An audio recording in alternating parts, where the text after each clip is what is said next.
వారికి రిజర్వేషన్లు అంటాడు ఒకడు, మతం మారినా కానీ రిజర్వేషన్లు వర్తిస్తాయి అంటారు ఒకళ్ళు. ఇది ఎంత దారుణమైన మార్గం ఇది. అంటే ఎలాగో అలా ఇది ప్రధానమైనది హిందువులు గ్రహించాల్సింది. వారు ఒక ఓటు బ్యాంకుగా ఏర్పడి వారికి ఎవరు ప్రయోజనం కలిగిస్తే వాళ్ళు వాళ్ళ నాయకుడు చెప్పిన ప్రకారం వాళ్ళు వేస్తున్నారు. కాబట్టి నాయకులు ఇలా ఉంటారు. నాయకులకి ప్రత్యేకంగా మతాలు ఉండవు, పదవి ఒక్కటే వాళ్ళ మతం, వేరే మతం అనేది వాళ్ళకి అక్కర్లేదు. అందుకే అన్ని గుళ్లల్లోకి వెడతారు, అన్ని మసీదుల్లోకి వెడతారు, అన్ని చర్చిల్లోకి వెడతారు. ఇంటికి వెళ్ళిన తర్వాత గదిలోకి వెడతారు, ఇంకెక్కడికి వెళ్ళరు. వాళ్ళకి ఏం అక్కల, వాళ్ళకి ఓట్లు కావాలి. అందుకని వాళ్ళని మనం ముందు వశం చేసుకుంటే తప్ప ఇది సాధ్యమయ్యే వ్యవహారం కాదు. హిందువులందరూ ఒకే నియమానికి కట్టుబడి, హిందూ ధర్మం మాకు నిత్యావసర పదార్థం, మాకు అన్నం ఎంతో, నీళ్ళెంతో, వస్త్రాలెంతో హిందూ ధర్మం మాకంతా. మాకు నువ్వు గ్యాస్ ఇచ్చావా, బియ్యం ఇచ్చావా, ఇది మాకు అనవసరం. మా హిందుత్వాన్ని నిలబెట్టావా లేదా, అది అడిగి మేము ఓటు వేస్తామంటే ఏడాదిలోగా ఈ సమస్యకు మొత్తం పరిష్కారం దొరికి తీరుతుంది.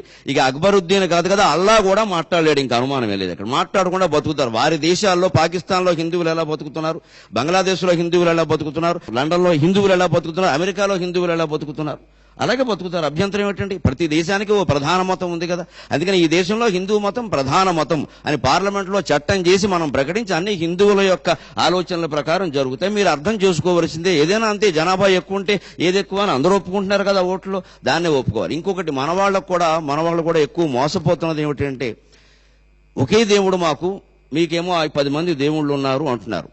అసలు ఒకే దేవుడు ఒకే రూపం ఉండడం అనంత మూర్ఖత్వం ఇంకోటి లేదు ఆధ్యాత్మిక సత్వంలో. దేవుడికి అనేక రూపాలు ఉన్నాయి. దేవుడు సర్వాంతర్యామి అని అందరూ అంగీకరిస్తారు. దేవుడికి 3 లక్షణాలు అన్ని మతాల వాళ్ళు చెప్పేటువంటి ఉన్నాయి. సర్వజ్ఞత్వం ఒకటి, సర్వవ్యాపకత్వం ఒకటి, సర్వశక్తిమత్వం ఒకటి. ఈ సర్వజ్ఞత్వాన్ని ఆమ్నీషియం అంటారు, సర్వవ్యాపకత్వాన్ని ఆమ్ని ప్రజెంట్ అంటారు, శక్తిమత్వాన్ని ఆమ్ని పొటెంట్ అంటారు. మూడింట్లో ఏ ధర్మమైనా చెబుతుంది ఆ విషయం. మరి సర్వాంతర్యామి అయిన వాడు అంటే అన్ని జీవుల్లోనూ ఉన్నవాడే కదా. ఏకం సత్ విప్రా బహుధా వదంతి ఏకమేవ అద్వితీయం బ్రహ్మ అని మన ధర్మం చాలా స్పష్టంగా చెబుతుంది కదా. మరి ఆ దేవుడు ఎవడైనా, వాళ్ళు చెప్పేవాడు ఎవడైనా ఒకడే అయి ఉంటే ఎంతమంది దేవుళ్ళు ఎందుకు? నేను ప్రశ్నించారు కాబట్టి నేను ప్రశ్నిస్తున్నాను, లేదా మా హృదయం అది కాదు, మేము అలా మాట్లాడడం అసలు. కానీ అంటే ఒక్కడే దేవుడు, ఒకే రూపం ఉండి ఆ రూపమే, ఆ పేరే, ఇంకో పేరు పలకద్దు, అదే రూపము అనేది మిగిలిన వాళ్ళు ఎవరు దేవుళ్ళు కాదు కదా. ఆ దేవుడు ఒక్క చోటే ఉండి ఒక రూపంతోనే ఉంటే వాడు దేవుడే కాదు, దెయ్యం అవుతాడు ఖచ్చితంగా. ఒక చోట ఉండేవి దెయ్యాలు, అన్ని చోట్ల ఉండేవి దేవుళ్ళు. హిందువుల నమ్మకం అన్ని చోట్ల ఉంటాడు దేవుడు, హిందువుల దేవుడు మాత్రమే దేవుడు, అనుమానం ఏమీ లేదు. అన్ని చోట్ల ఉంటే దేవుడు అంటారు తప్ప ఒక చోట ఉంటే దేవుడు అనరు దాన్ని. అంటే ఒకే దేవుడు అనే భావనే తప్పు. హిందువులు ఎవరు ఆ పిచ్చిలో పడకూడదు అసలు. మనం పూజిస్తున్నది ఒకే దేవుణ్ణి అనేక రూపాల్లో పూజిస్తున్నాం తప్ప ఎంతో మంది దేవుళ్ళను మనం ఆరాధన చేయటం. భాద్రపద మాసం అంతా వినాయకుడికి 9 రోజులు పూజలు చేశాం. ఆశ్వీజ మాసం వెంటనే వచ్చింది, వాళ్ళ అమ్మగారికి 10 రోజులు పూజలు చేశాం, దసరా అని. తర్వాత కార్తీకం వచ్చింది, కుటుంబాన్ని పోషించే వాళ్ళ నాన్నగారికి నెలంతా చేశాం. ఇప్పుడు ధనుర్మాసం వాళ్ళ మేనమామ విష్ణుమూర్తికి చేస్తున్నాం, మనం ఏం బాధపడట్లా. రేపు సంక్రాంతి పండుగ వస్తే సూర్యారాధన చేస్తాం, రథసప్తం వస్తే సూర్యారాధన చేస్తాం, శ్రీరామనవమి వస్తే శ్రీరాముడిని ఆరాధిస్తాం. ఇన్ని రకాలుగా చేస్తూ కూడా ఎక్కడ హిందువు తన విశ్వాసాన్ని కోల్పోవడం లేదు. అంచేత వాళ్ళ బలహీనత ఏమిటంటే, ఇతర మతాల వాళ్ళకి పక్కకు ఆలోచిస్తే మనం మర్చిపోతామేమో, కోల్పోతామేమో. అంటే నీ మతంలో ఉండే బలహీనత అంతా తెలుస్తూనేమో స్పష్టంగా. దీనికి ఏ వేదిక మీద ఎవడొచ్చి మాట్లాడినా ఏ మతం గొప్పదో వాదించడానికి కూడా మేము సిద్ధంగా ఉన్నాం. అన్ని మతాలు సమానమని మేము అంగీకరించాం. అసలు మాకు కుదిరే వ్యవహారం కాదు. ఖచ్చితంగా వైదిక ధర్మమే గొప్పది, హిందూ మతమే గొప్పది, దాన్ని మించిన మతం లేదు ప్రపంచం మొత్తం మీద. ప్రపంచం మొత్తం మీద ఏ వేదిక మీదైనా ఎవడైనా అంతకంటే గొప్ప మతం ఉందంటే వాదించడానికి సిద్ధంగా ఉన్నాం. శాస్త్ర ప్రమాణాలతో అడ్డగోలు వాగుడు మాట్లాడొద్దు.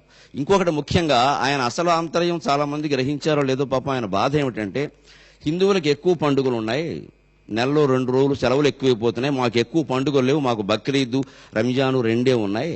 అందుకని కూడా పాపం పండుగల సెలవుల గురించి కూడా కాదు ఆయన ఆవేదన. అలా ఏంటంటే వాళ్ళు ఎక్కువ మంది మత కలహాలు సృష్టించి రౌడీ షీటర్లుగా ఉన్నారు. రౌడీ షీటర్ అంటే కేడీ, నోన్ డిఫాల్టర్. మళ్ళీ జరిగే అవకాశం ఎప్పుడున్నా వాడిని తీసుకొచ్చి ముందే లోపలేసేస్తారు. అందుకని మా వాళ్ళనేమో ఏడాదికో 20 సార్లు లోపలేసేస్తున్నారు. ఎందుకంటే హిందువులకు 20 పండుగలు ఉంటాయి కనీసం. మాకు 2 పండుగలే ఉండడం వల్ల హిందువుల్ని 2 సార్లే వేస్తున్నారు. ఆయన అసలు బాధ ఇది. అంటే వాళ్ళు రౌడీ షీటర్లు ఎక్కువ అని ఆయన అంగీకరించేశాడు. అనుమానం ఏముంది? ఇంకా తీవ్రవాదులు మాకు మిత్రులు అన్నారు, పాకిస్తాన్ వాళ్ళు మాకు మిత్రులు అన్నారు, కసబును ఉరి తీసినందుకు మేము సానుభూతి చూపిస్తున్నామన్నారు. అంతా తెలిపోయింది కదా. ఇంకా దానిపోతే అందరినీ ఉరి తీయాలంటారు. ఇంకా దీన్ని బట్టి స్పష్టంగా ఆంతర్యం వీళ్ళు తీవ్రవాదులను వీళ్లే ప్రచారం చేస్తున్నారు, వీళ్లే తీసుకొస్తున్నారు, వీళ్లే సాయం చేస్తున్నారు. అందులో అనుమానం ఏముందండి? అందులో ఆయన ఒప్పుకున్నాడు కదా ఆ విషయాన్ని. అందుకని మనం వేరే ఖండించాల్సిన పనే లేదు, ఆయనే ఖండించుకుంటున్నాడు ఆయన మాటల్ని. అందుకని రౌడీ షీటర్లు ఎక్కువగా ఉన్నారు, మా వాళ్ళు పోలీస్ స్టేషన్లకి వెళ్ళి ఇబ్బంది పడుతున్నారు. కాబట్టి మా రౌడీ షీటర్లు తగ్గడం కోసం మీరు పండుగలు మానేయండి అని సరిపోతుంది. మేము పండుగలు మానేసిన 10 నెలలనే పెట్టుకుంటాం. మరి దానికి గొడవలు అయిపోతాయి. మాకు శుభం అశుభం రెండు ఒకటే, కుడి ఎడమ రెండు చూడగలిగిన వాడే హిందూ. అపరకర్మకి శుభకర్మకి పెద్ద తేడా ఏం లేదు, యజ్ఞోపవేతం అటు ఇటు తిప్పడం తప్పితే. అందుకని రెండు సమానంగా భావిస్తాం మేము, సుఖ దుఃఖాలని, జయాపజయాలని, లాభాలాభాలని అన్నింటినీ కూడా. ఇలా ఆలోచన చేస్తే మంచిది. ఇంకా వైదిక ధర్మం యొక్క విశిష్టత ఒక్క మాటలో చెప్పాలంటే, యో యో యాం యాం తనుం భక్త శ్రద్ధయా అర్చితుమిచ్చతి తస్య తస్య అచలాం శ్రద్ధాం తామేవ విదధామ్యహం అని కృష్ణ పరమాత్మ భగవద్గీతలో చెప్పాడు చాలా స్పష్టంగా. అసలు ముస్లిములకు కానీ, క్రైస్తవులకు కానీ, బౌద్ధులకు కానీ, జైనులకు కానీ, చివరికి నాస్తికులు కానీ వాళ్ళ వాళ్ళ మతాల పట్ల భక్తి కలిగిస్తున్నది నేనే అన్నాడు ఆయన. వాళ్ళ ఆలోచన విధానం, వాళ్ళ ఆరాధన పట్ల శ్రద్ధ కలిగిస్తున్నది యో యో యాం యాం తను భక్త శ్రద్ధయా అర్చితు మెచ్చిది. ఎవ్వడు ఏ రూపంలో దేవుణ్ణి ఆరాధన చేసినా, ఒకవేళ దేవుడు లేడు అని మాట్లాడినా వాడికి ఆ శ్రద్ధను కలిగిస్తున్నది నేనే. ఎందుకంటే ప్రపంచం ఎప్పుడు వైవిధ్యంగా ఉంటుంది. దీన్ని వైవిధ్యంగా భావించాలి, వైరుధ్యంగా భావించకూడదు. ఇది వెరైటీ తప్పితే కాంట్రవర్సీ కాదు ఇది. అందుకని ఆ వైవిధ్యాన్ని నేను గౌరవించి ప్రేమించి వాళ్ళ దేశాల్లో ఆయా దేవుళ్ల పట్ల భక్తి నేను కలిగిస్తున్నాను. మేము స్పష్టంగా చాలా బాగా నమ్ముతాం హిందువులం. ఇక్కడ రాముడు అవతరించినట్టే అక్కడ క్రీస్తు అవతరించాడు, ఇంకో చోట ప్రవక్త అవతరించాడు. మేము స్పష్టంగా నమ్ముతాం ఆ విషయాన్ని. బుద్ధుడు అలాగే అవతరించాడు. మాకేమీ ఇందులో ఇబ్బంది ఏమీ లేదు ఆ విషయం. వారెవరూ దేవుళ్ళు కాదని మేము అనడం లేదు. కానీ వాడొక్కడే దేవుడు, వీళ్ళెవరో కాదు అంటే మాత్రం ఉరికిన వ్యవహారం లేదు. చిట్ట చివరిగా ఒక్క మాట, సకనముహ ఇందవ ప్రకృతి, సకనముహ ఇందవ ప్రకృతి శౌర్యము చాలియు శౌర్యము కల్గియు అల్పబుద్ధులన్ సకనముగా భరించితిమి. సకనముహ ఇందవ ప్రకృతి శౌర్యము కల్గియు అల్పబుద్ధులన్ సకనముగా భరించితిమి. అల్పబుద్ధులన్ సకనముగా భరించితిమి. సర్వమెరింగిన వారమౌట. హిందువు అనేవాడు సర్వజ్ఞుడు. ఒక్క భగవంతుడి గురించి తెలిస్తే ఇంకేం తెలుసుకోవలసిన అవసరం లేదని మేము భావిస్తాం. మాకు భగవంతుడి గురించి ఎప్పుడైతే అర్థమైందో ప్రపంచం అంతా అర్థమైనట్టే. అందుకని సర్వము తెలిసిన వాళ్ళం కాబట్టి ఇతర మతాలను, ఇతర ధర్మాలని సహిస్తున్నాం తప్ప చేతకాని వాళ్ళమని అనుకోవద్దు. సకనముగ ఇందవ ప్రకృతి శౌర్యము గల్గియు అల్పబుద్ధులను సకనముగా భరించితిమి. సర్వమెరింగిన వారమౌట. మా సహనము చేతకానిదని శత్రువులు చెలరేగిరేని. మా సహనము చేతకానిదని శత్రువులు చెలరేగిరేని. మాకు హననమొక్కటే పదము. సహనాన్ని హననంగా మార్చొద్దు దయచేసి. చాలా విపరీతార్థాలు వస్తాయి. అయినా పద్యంలో ప్రాసలో పెట్టి ప్రయోగించే హననం అని. ప్రాసలో పెడితే ఇంక తీయడం వీలు కాదు దాన్ని. ప్రాస అంటే బల్యం అని కూడా అర్థం అవుతుంది. ఈ పద్యంలో వేరే చోట పెడితే మార్చేయచ్చు, ప్రాసలో పెడితే కోసం ఇంక బిగిసినట్టే లెక్క. మాకు హననం ఒక్కటే పదము గోవులు బెబ్బులులైననేమగున్.